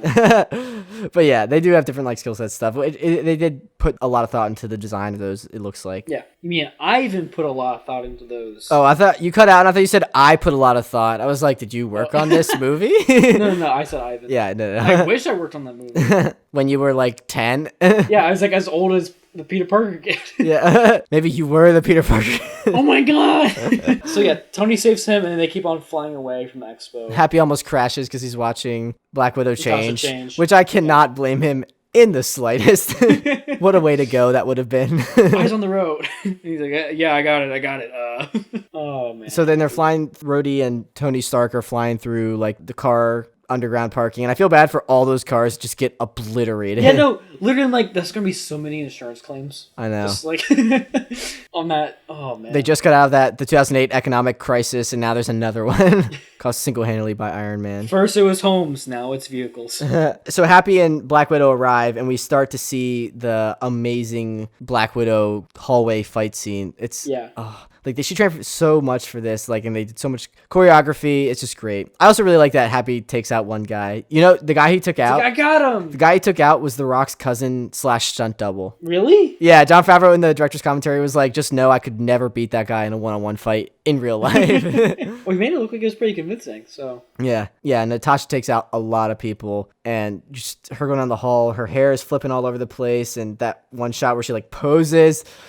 Ugh, so good. Just everything I wanted out of a Black Widow scene. And I think And you got it. her stunt double was on the Corridor Crew channel, right? The stunt woman react. Yeah. Mm-hmm. Oh, that's pretty She cool. like I remember she was talking about like Winter Soldier and like how she was like shots where like she had to rappel or like did the thing from like the top of the highway down to like the floor level. Right. And like just other shots where she's like jumping and flipping and stuff like that. No, stuntmen being stunt women being stunt women. Just stunt people being stunt people. Yeah, just guys being dudes. So Ivan escaped by the time that Natasha gets into the room. So that shot where she bursts into the room, it took like 12 takes to get right because she kept holding her guns too high and she looked like too sweet apparently. Like it was tough for her to look like menacing as she was walking into the room. Really? Yeah, and also that was done in reshoots and Jon Favreau actually had gained like a bunch of weight back, so like that's why he's kind of standing out of the door. So he's like out of frame. Yeah, exactly. Tony Stark or not fudge, Robert Downey Jr.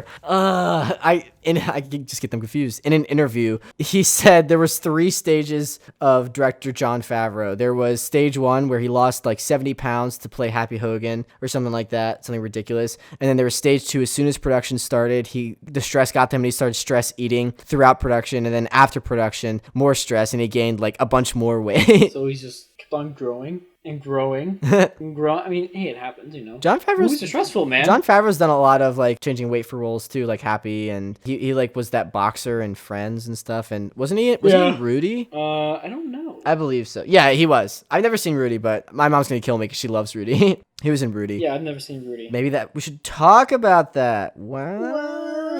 Back to the tank. So Natasha hacks into Rhodey's suit and they get back control. Rhodey and Tony have a second to breathe because Tony like destroyed a bunch of the drones by going through the globe, which is a cool idea. They have a little bro moment. Yeah. While they're like a little. I love the banter when they're like, "All right, the big gun should go on top of that position." Like, I'm the big gun. I'm the big gun. You have a big gun, but you're not the big gun. And then he's like, "You can't say here. This is the kill box." And they all fly in and surround them in the kill box. And they're just like, "Oh, sugar honey iced tea." Yeah. So then they just start going off. Like it was awesome. Jon Favreau had to actually like fight to keep that little banter in, which I thought was. Wait, really? Yeah, because like it looked weird with the suits, and like we said, like it doesn't work until it works right at the end, and they felt like it slowed down the film. But I really like it's like obviously it's like the tone of Iron Man. So like I really liked that interaction. I felt like it was good. Like it was good to be in there like that. Yeah. Yeah, they start going off on these drones, man. Like it's funny to see like a different fighting styles because Tony's using more like classical. Like he has more like of course like secreted away like missiles and stuff like that. Yeah. But also he's mainly just using like his arc reactors or his repulsors and literally like punching through the drones. While Rhodey's just full on blasted. Yeah. So I started blasting.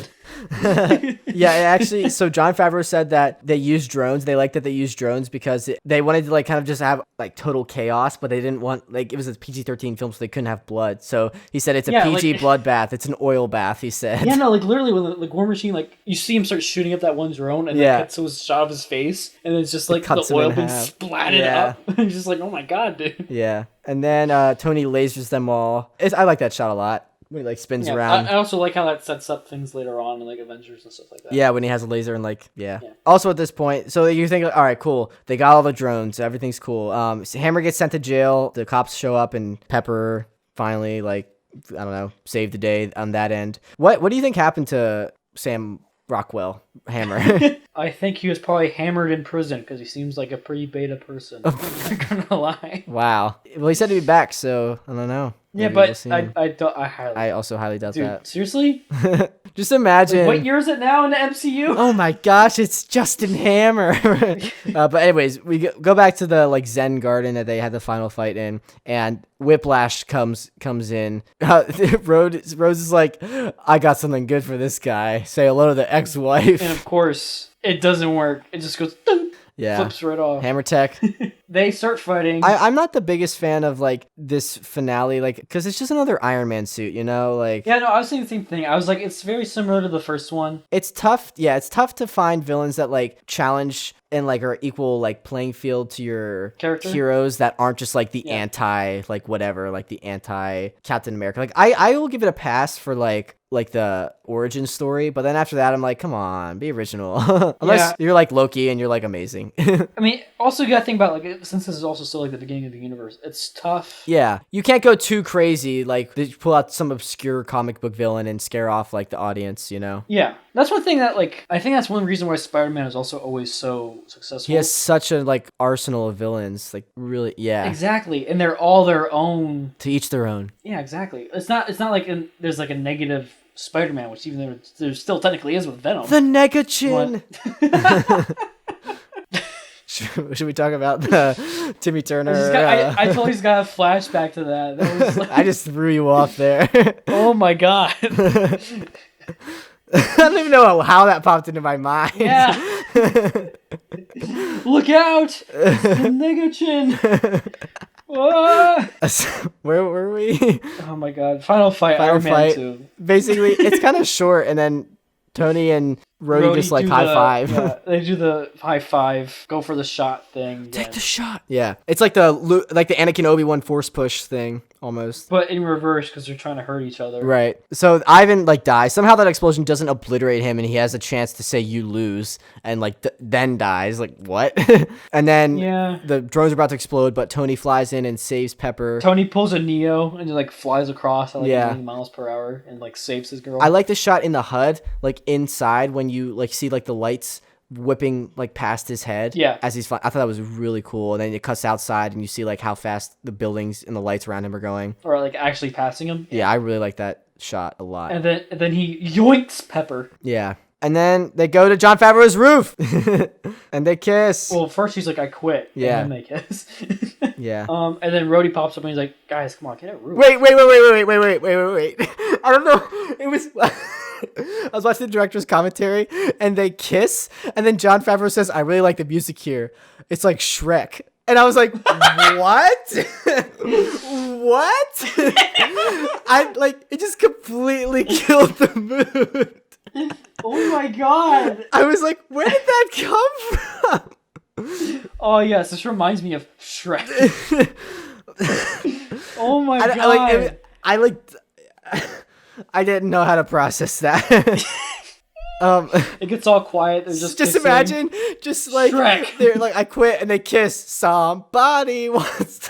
What's the song at the end? It like cuts to Rhodey. It cuts to Rhodey, like, and then like it like opens the door, and it's just Shrek. What are you doing on my roof? And it's Jon Favreau coming. Favreau just in green. It's like he's not even in a Shrek costume. He's like in my like Grinch costume. Yeah. I heard you talk to Patrick about that on the latest Blue Butter Bagels video. Yeah. Check those out. What? Okay, shameless plug over. Because we were both green apparently before. Yeah. So. What were we talking about? Okay, so they kiss. Rhodey's like, get a room. Oh yeah. So then they talk, whatever, cut out, and then. Get it? Cause get a room. Ha ha ha ha. Ha ha ha! Funny joke. Wait. Also, Rhodey says that his car was one that got taken out in the explosion, so he keeps the suit. Which I don't believe that. I feel like he flew there in the suit. That was just a bad joke, Rhodey. Yeah. Wait. Did he drive and then in the suit? That'd be cramped. Yeah. Maybe he just had the suit next to him, so it looked like there was two people in the car, so we could use the carpool lane. Yeah, exactly. Get in the carpool lane, no problem. Where are you guys going? Oh, we're just going to Comic-Con. This is my Tony Stark persona. Yeah. So you were saying we cut back to Nick Fury and Tony. They're in like a SHIELD thing, talking about the Avengers Initiative. But there's also the whiteboards on the screen. Yeah, there's so many things on the screen. Well, first, on the very far right... Oh my goodness. There's the footage from the Hulk, like the news reporter. So apparently, Kevin Feige said that this might happen like around the same time as the Incredible Hulk happened, apparently. I don't know. They've changed the timeline. There's like official stuff you can look up, but that was happening at one point. And then on the background, Jon Favreau said every single thing you see on that screen has some significance to the Marvel Universe. Like, I'm sure you're going to say Wakanda's up there, and then I think... Yeah, Wakanda. This is the marker in the Atlantic, so they were kind of trying to hit Atlantis. Oh, really? Oh, cool. Hey, you didn't see that? No, I didn't. I think they also have a spot marked where Captain America went down and stuff, and then they have obviously New Mexico, which is where Thor eventually happens, but yeah. Yeah, it was a lot. Nick Fury's like, Agent Romanoff gave her the report for Iron Man for Avengers, yes. Tony Stark, no. That's an interesting like just perspective about the whole dual identities and separation like between you and the hero persona, you know? Yeah. And how does Tony play it off? You can't afford me. Yeah. And then he has Nick Fury call in a favor, and he has the senator present the awards to Stark and Rhodes, which is good comeuppance. Funny. And he has that line where he gives him the medal, and Tony's like, ah. You're like, oh, amazing how annoying a little prick can be. What if instead he was like, Hail Hydra. And Tony's just like, what? Because he doesn't know what Hydra is. Yeah. Then we get post-credit scene. What happens? Well, then we see Coulson drive up to the desert, and he's like, I see a giant crater. And he gets on his phone, and he's like, sir, we found it. Wait. Before he gets on his phone, you know when he's looking at the crater, there's a Dutch angle because the director of Thor used too many Dutch angles. And he had used so many Dutch angles that he put one in the movie before Thor. Like, oh my... I will get to it when we talk about Thor, but there are way too many Dutch angles in Thor. And because the director of Thor actually directed the post-credit scene, so like, he snuck one in there. Oh, I didn't know that. Yeah. I mean... I definitely feel like it's something that needs to be reserved because it's a very dramatic technique. Yeah, it loses all of its meaning when you use it as much as they did. Daniel, just keep an eye out when you watch Thor for next time. Just I definitely will. But no, my thing is Thor is such a drastic change for the Marvel Cinematic Universe at that time. So I'm not saying it was appropriate, but I'm saying if there's any place where it would have been most appropriate, I feel like that would have been Thor, if that makes sense. Whatever. I can't keep talking about it. I'm gonna get mad. I like how when like it zooms out, you see the hammer, and then like you hear thunder. Yeah, that was cool. But yeah, that is Iron Man 2. Bam. Final thoughts. Iron Man 2. Yeah. But what do you think? It was honestly better than what I remembered because I remembered like some scenes. I felt like it like dragged on a little bit, but like it had its own pace. Yeah. So it was fun. It's definitely fun going back and watching it. I haven't seen that movie in a while. Yeah. What about you? I liked it. I talked to someone recently about it and they didn't really enjoy it. I mean, I feel like when I'm going through these movies, I want to enjoy them, And yeah. I know a lot of people don't like all movies kind of thing, but like, I don't know. I watched this channel called Cinema Wins. It's like the anti-cinema sins. Speaking of like the anti-heroes and stuff. But like they just kind of look for all the good in the movies. And I really like doing that because like people work hard on these. And I know I have a lot of perspective on how much work goes into them. So I don't know. I'm sorry if you came looking for people to rat on movies. We will rat on some movies like Thor 2's coming up. But but I just like movies, No, I don't know, Jake. I don't know at all. It's not like we have a movie podcast. Yeah, you're right. I had a couple last minute behind the scenes things. So they actually made like actual commercials for the 1974 and 2010 like Stark Expos, like actual commercials. And then they made like they made like fake tech company like commercials. Like there was like this Japanese like commercial that it looked like they were like submitting something to be considered for the Stark Expo. They were like, look at these new Tony Stark HUD glasses. Whoops, I just hit my mic. Look at these new Tony Stark HUD glasses. And then it was like Iron Man popping up like in augmented reality. And it was like all these people like running around like, wow, yeah. It was like Google Glass almost. And they were like, see us at the Stark Expo next year. And I was like they put so much work into the behind the scenes. It was crazy. Well, that's one thing I also always liked about Marvel because they they have their whole universe already built in the comics, right? But they also have a lot of focus on building the background and like the reasons why things are the way they are. Exactly. That's critical in like world building, really. Yeah, exactly. It just helps push the story even further because then you're giving further reason to like why things are the way they are. Yeah. Oh, also Jon Favreau, he like predicted like a lot of people predicted like that we were moving to like digital downloads and streaming and stuff. But in the behind the scenes, Jon Favreau was like, hey, if you're watching this behind the scenes stuff, that means you like didn't pirate the movie. And he called out the pirators to like, don't pirate movies. And he said, although I feel like in the future everything's gonna be digitally downloaded. And this was back in like 2009 before like Netflix really took off, I think. So yeah, that was cool. It's crazy. Yeah, it's funny just to know like where everybody's mind was like you could see where things were going. Yeah, but like you still didn't know because it wasn't there yet. So you didn't know. Right. But like it's cool to see how things have come out and how they're still developing. Yeah. A couple more behind the scenes things. So Mickey Rourke, the guy that played Whiplash, he had trouble like with the suit, like it was like 40 pounds, like that chest piece. So he trained with his trainer for 7 weeks. He spent like 40 minutes on the treadmill with a 40-pound vest on, just running. Like that's crazy. Jeez. Yeah. Also, like we said, Scarlett Johansson's stunt double was on Corridor. She was also on Ninja Warrior, like American Ninja Warrior. So Leppy, if you're listening, you have something in common with a Black Widow stunt person. So that's cool. Leppy is Black Widow. Yeah. Final stuntman piece of information. They said that they chose stuntmen. They narrowed it down based on if they could fit their heads in the Iron Man helmets. If they couldn't, they weren't considered for the role. Really? That was it? I mean, like, obviously they got like a pool of applicants that like all would be good, like as stunt people for Iron Man, but like they whittled it down by seeing like if they could fit their head in the helmet because a lot of people couldn't. Yeah. But that is what we got for Iron Man 3. Bam. We've been talking for a long... Fudge. I was reading something like in my notes about Iron Man 3. I've hit all of the Iron Man. Before you said Iron Man, and now you said Iron Man 3. Iron Man 2. Next time you can be like, I'd say it for Civil War. All right, so before we end, I would like to shout out our patron supporters, Lori, Frank, and Tony. Thank you guys very much for supporting the show, pledging, and get the shout outs. I hope you're enjoying your perks. You guys rock. Also, we have a new patron, my friend Julia. Thank you so much. I figured since it's your first show as a patron, I still wanted to give you a shout out. I really appreciate you supporting, and you actually brought us 1/3 of the way to our goal. Once we reach that goal, we will release one episode every week, doubling the amount of content you, the listener, get to listen to. Yeah, also I would like to thank my dad. You have been so, just awesome helping out. I mean, both my parents, but Dad, you've, gone just really supportive. Thank you. Yeah, anyone you want to thank? You, for all the hard work and commitment you're putting into it, dude. Thank you, Daniel. I really do appreciate that. And I do appreciate you, hopping on and watching the movies and being a good sport about all this. I'm really serious about having this grow, and I'm excited to do it with you, my friend. Aww. Also, I just want to remind everyone about those giveaways. If you leave that review, maybe with your name attached, that would probably be beneficial.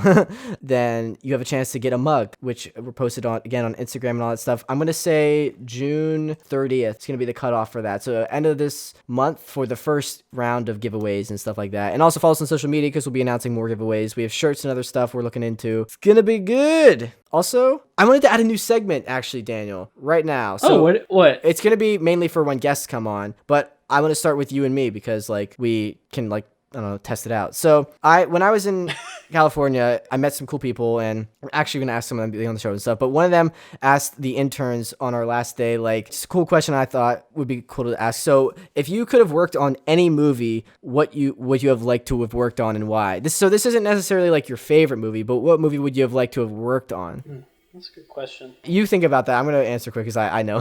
I said the original Star Wars because, obviously I really love Star Wars. It's not my favorite movie, but the amount of technology they were forging the way for so much new technology and just how innovative and creative they had to be with their low budget. I just think that would be amazing to have worked on, and that creative environment with just creating something that you personally are passionate about, but don't realize how iconic it is. I think that would have been awesome. That's my answer. For me, I think also probably Star Wars, but I'm thinking not one of the original ones. I'm thinking probably one of the prequels. Oh, really? Mainly, yeah, because mainly to go back into that world building and world design, especially with CG. Because the expansion with CG. Because I want to become an environmental artist, so that would be a perfect fit. And I love Star Wars, so I feel that would just clash perfectly. Being able to literally model and design the different ships that you see. That one time when they're flying into the spaceport, I think it was in episode 3. Yeah. And then you get all the different ships in there and stuff like that.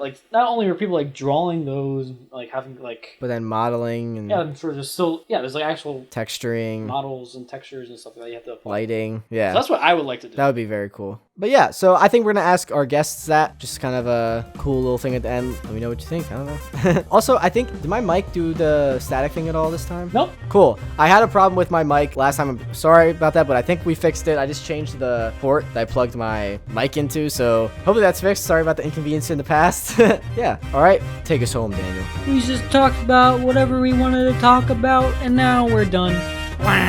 All right. Thank you guys so much for listening and everything. Remember, review, rating, all that stuff, please.